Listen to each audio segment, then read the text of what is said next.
Big Brother has something for everyone. You like strategy with strong, flashy moves? You got your Dan Gieslings.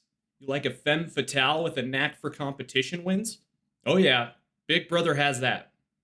Maybe you just like a winner that will cause madness and destruction in the wake of the whole house all season long. But look past the fan favorites that will be talked about throughout Big Brother history, and we approach the graveyard of unsung heroes and heroines that made their seasons really shine bright. They said Alex was a puppet master. I think they figured out it was me and Paul. Maybe not Paul, but I was pulling some strings because I knew what was going on. This is hilarious. These may be hot takes. These may not be the classic players you see in a final two, but these players are necessary for a successful season of Big Brother. For my first foray into Big Brother commentary, I'm doing something fun and talking about my favorite 5 forgotten Big Brother players that entertained us all. Seriously? Yeah. Spool of lies. Yeah, spool of lies. We've seen our share of the bro archetype in Big Brother. Honest to God, she loves her bros almost as much as she loves her showmances. What show can take a chiseled Adonis who lost the first half of the game twice and make him a mascot season after season? But I'd argue Jesse isn't that lovable. And it's debatable how entertaining he really can be without his shticky punishments. Still, Jesse is anything from forgotten. But you know what lovable bro could have shook up the house really well in Big Brother All-Stars 2? No, not him. It's cybersecurity engineer Brett Robinson. I have to admit, I didn't really care for Brett while his bromance Winston was in the house. At first thought, we've seen these guys so many times before. The first one that comes to mind is Jace from BB5, but I always thought he was a waste of space. Mr. and Mrs. Smith alliance? Well, that didn't have any payoff at all. But Brett is no Jace. Brett is no Jesse Goddard. Brett is a lovable word that starts with a D that you all know what I'm talking about. Brett, you have won the power of veto! Woo! Get it! Wow! I'm not going anywhere. They call me El Cockroach. I'm staying in this house forever. Even after the game, I'm gonna live here. Gotti from BB20 in particular comes to mind and how entranced he was by this, even going so far as to think he was misted by the man. My plan here is to hack Scotty's brain. It's time to pull a rabbit out of a hat. If we're being honest, Brett's charisma is just out of this world, and I'm absolutely intoxicated with everything he's saying. BB missed, he has it, because I am buying all the crap he's spewing. I'll be honest, I didn't get it. Yet. But when Brett's other half was voted out 6-5, man, did he become the most endearing Chad I'd ever seen grace our TV screens. He looked like every guy I went to high school with that got the girl I convinced myself I didn't like, while I was stuck with the goth girl. Winston had to go so Brett could spread his wings. I knew I had to stand the minute I saw him fighting with a one Angela Rockstar and disrespecting her on, of all days, her daughter's birthday. I haven't talked to you in 3 days. You didn't campaign to me. I cannot. Then don't. Disgusting. Disgusting. I can't believe on my daughter's birthday that you would drag my name through the mud like this. Sorry, I don't know what to tell you. Throw me in the mud like that. You are disgusting. It was clear from many of Brett's amazing speeches that he had a knack for causing drama in the house, and not a bad strategic game by any means. Cause confusion amidst a live eviction by throwing a grenade on top of Faute's game. That's what made Brett so iconic in many eyes. His lies even caused Fessy to question his own alliance member, and he put him on the block right next to Brett week 9. You're such an idiot. It's unbelievable. This worked out beautifully. As long as I'm not next to anyone in level 6 up on the nomination block, I don't really care because I've got the numbers. If not a crazy mastermind we all love to root for, at the very least a showman for sure if you've ever seen one. Some may not agree with me. Then don't. With arms like a honey-glazed ham, Brett has made his place as the first forgotten, entertaining player of the Big Brother pantheon. Do you know the Muffin Man? The Muffin Man? The Muffin Man. I may not know the Muffin Man, but I do know Jasmine Davis, Miss Blindside Butterbeans herself. I remember BB24 vividly. If you Google it, you will no doubt find hit after hit about the journey Taylor went through from being bullied week 1 by some very unlikable house guests to her final speech that sent shivers down the spines of every viewer at home watching her live. But there are so many great Taylor videos out there already. If you haven't seen it yet, go watch Ethanimel's amazing coverage of her path to victory.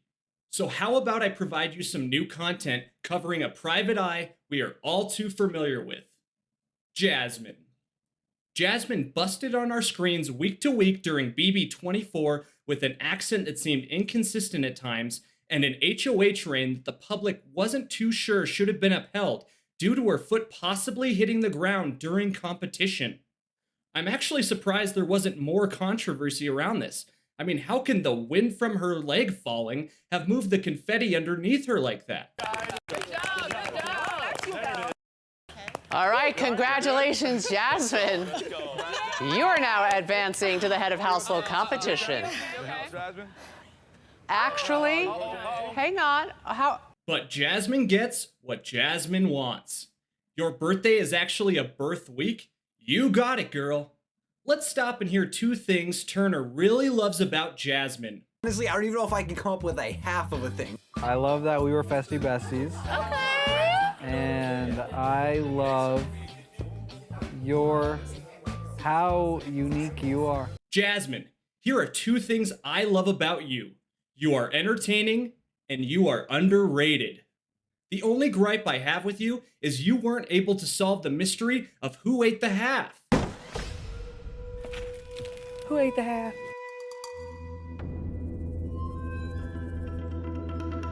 Festy besties Turner and Jasmine had an interesting relationship.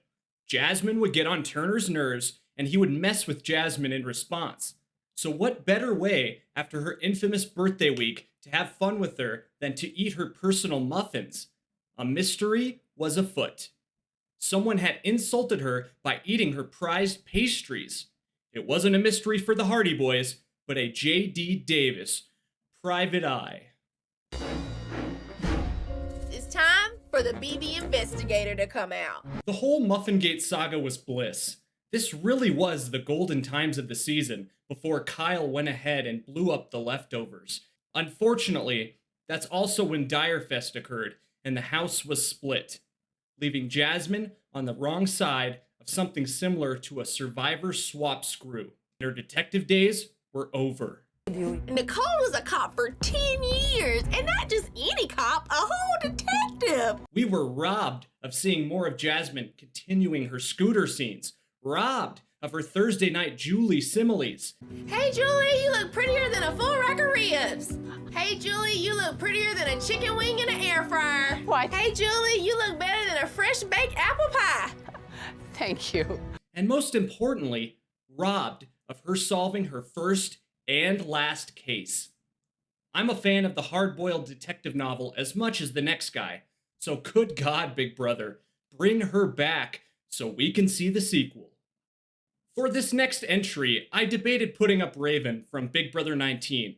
She at least should be an honorable mention, but her status as forgotten entertaining player drops considerably by dating Matt, who is about as interesting as a bowl of cereal. I bet he likes Raisin Bran, but we can do better. Raven thought herself something of a puppet master, which got me thinking of another player who thought he could manipulate the whole house on his side. Ronnie. These quarters had gotten trapped in my butt cheeks. I may have lost the competition, but at least I came out $1.25 richer. Self-proclaimed video game expert Ronnie Talbott fit the nerd mold before winners Ian Terry and Steve Moses hit the ground running, giving them the template of what style of gameplay to avoid in the Big Brother house. But in my perfect world, he would have stayed longer, Because boy, did he know how to stir up that house. I know it's not me, Ron. Well, And it may not be a good idea to yell at the HOH, my man, but I know it's not me. Well, I'm on your side. You're on my side. You keep making comments like that. It's going to make me question that, and I can't be expected to uphold anything I've told you when I think that you're going to be behind my back saying things. I was 16 when I saw Ronnie for the first time, and I'll be honest, I had no hopes for the guy. I was shocked when he didn't leave earlier. But one thing you can't say about the kid is he didn't play hard.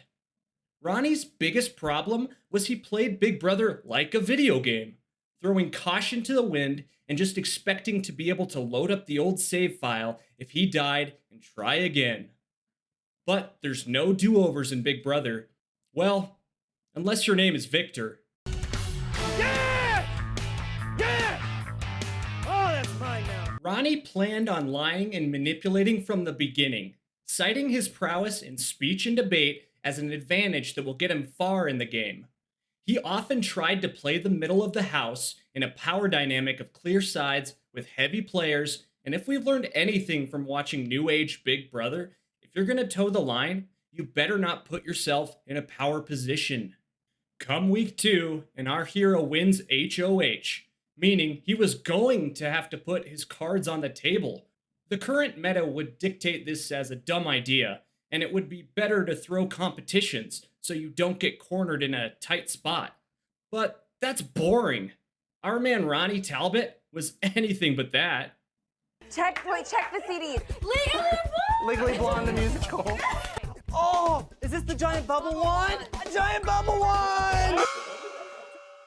Siding with the athletes, he put up Laura and Jeff with promises to that side of a backdoor plan to get out Russell. When the veto was used by Jeff to replace himself, he put up his girl Jordan, leaving the other side of the house to start realizing what a sus rat Ronnie really was. He made sure it was going to be 5 and 5. He voted to evict Braden. I promise you on my life that it was Ronnie. And if I can't trust nobody, man. No. Where does it fit? I don't know. You know? Sometime later, Ronnie tried to flip the vote from evicting Laura to evicting Jordan. The problem was, Ronnie had lied and lied to pit the two sides against each other with an emphasis on targeting Laura and getting her out of the game. It was just too late, and she was already seen as gone. Our resident video game expert tried to throw Russell under the bus to hopefully put a target on him later down the line, and this was Ronnie's biggest mistake. Since they weren't going for Laura, I decided to take the opportunity to throw Russell under the bus. As soon as I heard what was being said about Russell, I wanted to find out if it was true. Natalie is saying that you told her that I came up there and said, Russell told me that he could get the votes to get me to stay. Did I say that to you? Okay, well, I had a question to ask you going in line. No, everything you've said to me is a complete lie. You have been lying to everyone in this house. You are the rat, and we figured it out, and you got caught. If I go home this week, that is fine. I will sit in my living room and watch these people run you out of this house. That's fine. People started talking, and a house meeting brought his deception to light. It didn't take much fact-checking for everyone to see how he was playing, and the house guests rebelled. He was able to skate by for 1 week when his ally Jesse won head of household, but when Russell won the next week's power position, the damage was done, and due to Russell's rage, Ronnie was just a rat in a cage. If only he could have stayed longer and kept lying to the house. It was really so fun to watch, and his eviction speech throwing Michelle under the bus was legendary. There's so much good in all of you, except for you, Michelle.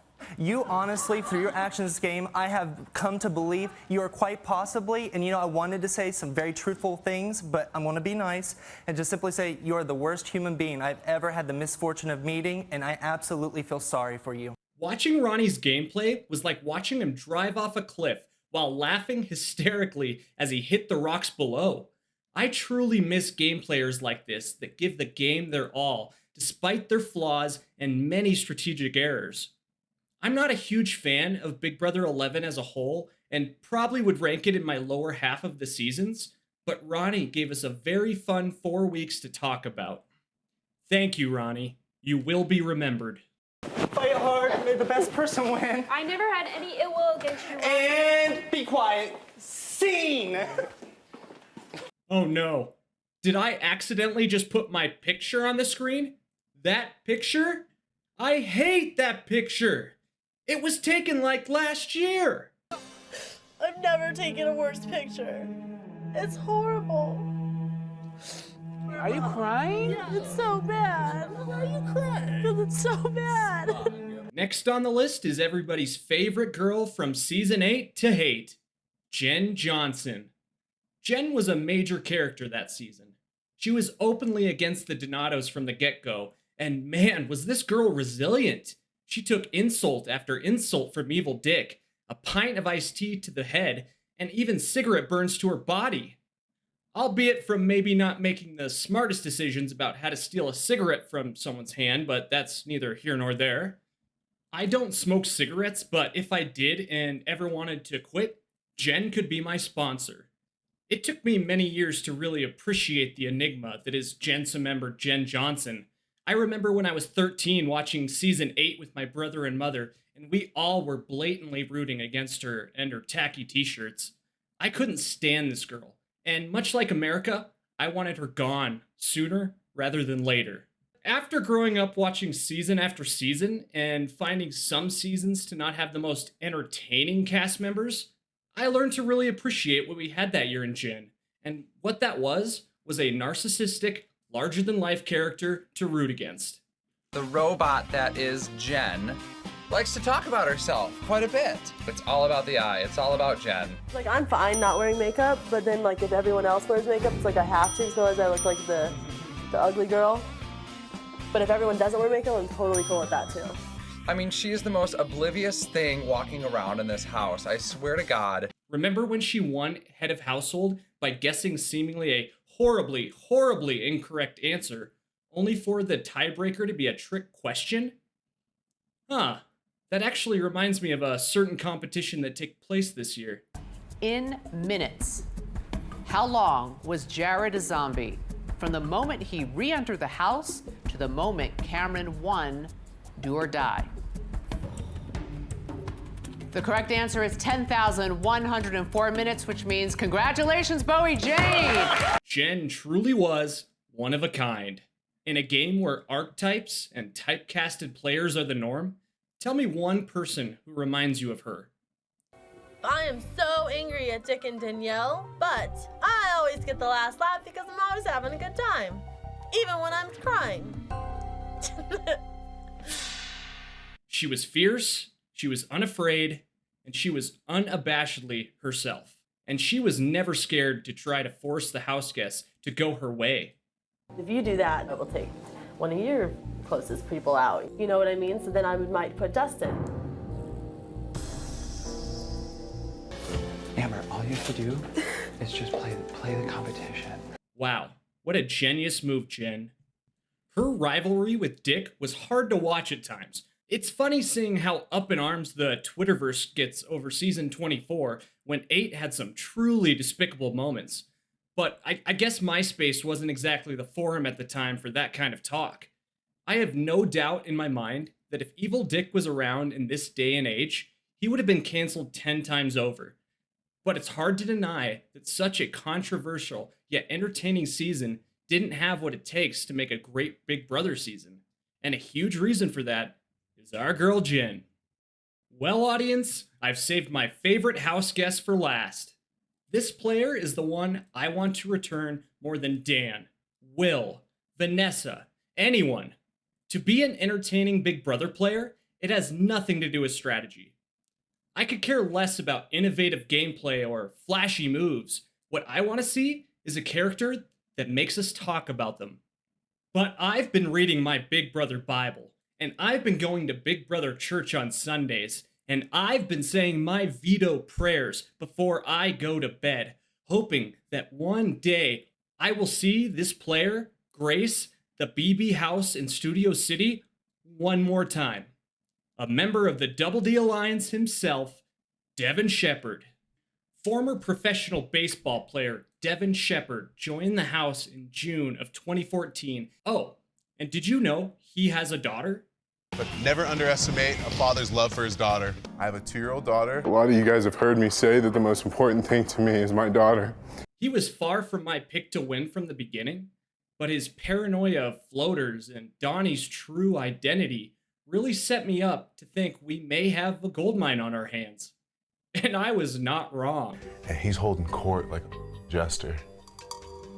Amber goes, "You're really a comedian?" And he goes, "No, I'm a grounds crew keeper."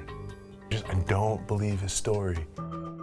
My gut's telling me there's something off with Donnie. I just really wanted to give him an opportunity to come clean. If he isn't what he says he is, and I just need to know the truth. A lot of theories have been talked about of what Donnie does for a living. Some rumors. Is he who he says he is? Some say he was a college professor, a Navy SEAL, ex-military. Before I tell you the truth, what do you think he is? I think he wears that Harvard medical sweatshirt. I think he has something to do with Harvard. He wears all that camo gear. I have no idea what he does. What does he do?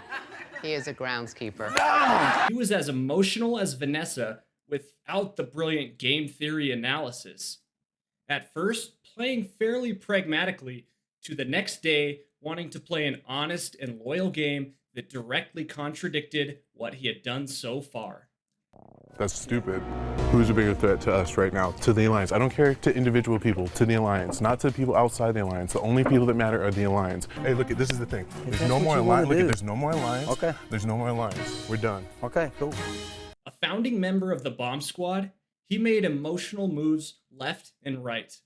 From adding 2 new members to their own all-male alliance without asking or checking with anyone else in the group, to putting up an original alliance member on the block on week 2 again, without asking anyone if they felt comfortable with that decision.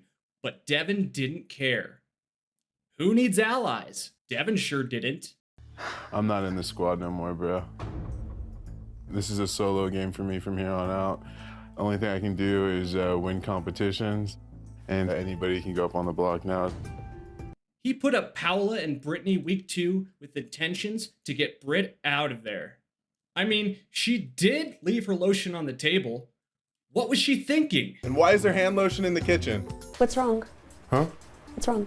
It just blows my mind. It shouldn't even pile up like that. People shouldn't be cleaning up after other people. You should be cleaning up after yourself. I mean, we're not animals, you know?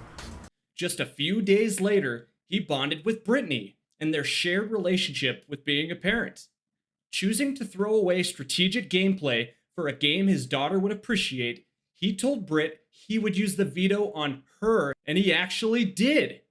It made no sense, and it was really a thoughtless and emotional move that we really need to thank Devin for doing because, man, was it entertaining television to watch. Unfortunately for all of us at home, he was targeted the next week for turning on the bomb squad, and in turn, he was cooked. Admittedly, Devin flamed out way too soon his season, and I'm sure the producers were about as sad as when they lost Caitlyn from BB20 to the 7 or 8 piece bonus life puzzle. Remaining. 5, 4, 3, 2, 1.